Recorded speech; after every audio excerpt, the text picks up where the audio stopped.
Ok, nous sommes ici à Milton Keynes et une petite question, la réaction à chaud du président du comité des patriotes du Royaume-Uni et membre du comité de pilotage.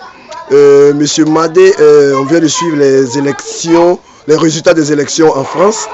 Un petit mot de ce que vous voyez et selon vous, quelles sont les perspectives par rapport à la Côte d'Ivoire et l'Afrique?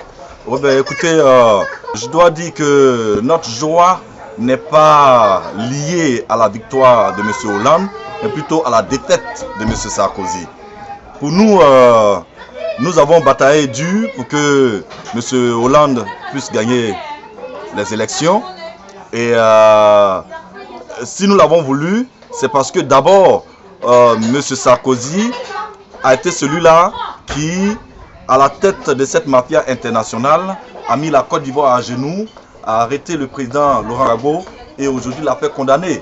Donc nous sommes en train ici de dire à tous ceux qui s'attaquent à la Côte d'Ivoire par l'entremise de cette défaite de M. Sarkozy qu'on ne s'attaque pas impunément à la Côte d'Ivoire, on ne s'attaque pas impunément à Laurent Gbagbo. C'est ce qui exprime cette joie et ce verre de champagne que nous sommes en train de partager.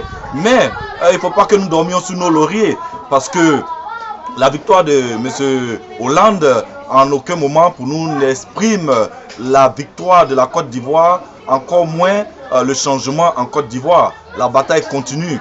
Cela nous demande davantage de redoubler d'efforts parce que quand on se bat, comme nous sommes battus pour que M. Sarkozy tombe, il y a des résultats. Il faut que les Ivoiriens se battent davantage parce que c'est seulement dans le combat que nous allons obtenir le 18 juin la libération du président Gbagbo. C'est dans le combat que nous allons obtenir la libération totale de la Côte d'Ivoire. C'est dans le combat que nous allons obtenir la libération totale de l'Afrique.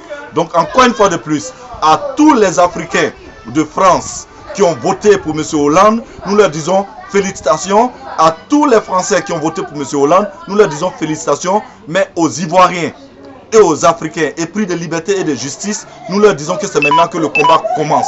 Il faut que le lobby commence pour que tous ceux qui, du Parti socialiste français, ont de la sympathie pour la Côte d'Ivoire et partagent l'injustice dont nous avons été victimes, puissent vraiment faire en sorte que la Côte d'Ivoire puisse gagner, que Laurent Gbagbo soit libéré. Merci, merci, merci.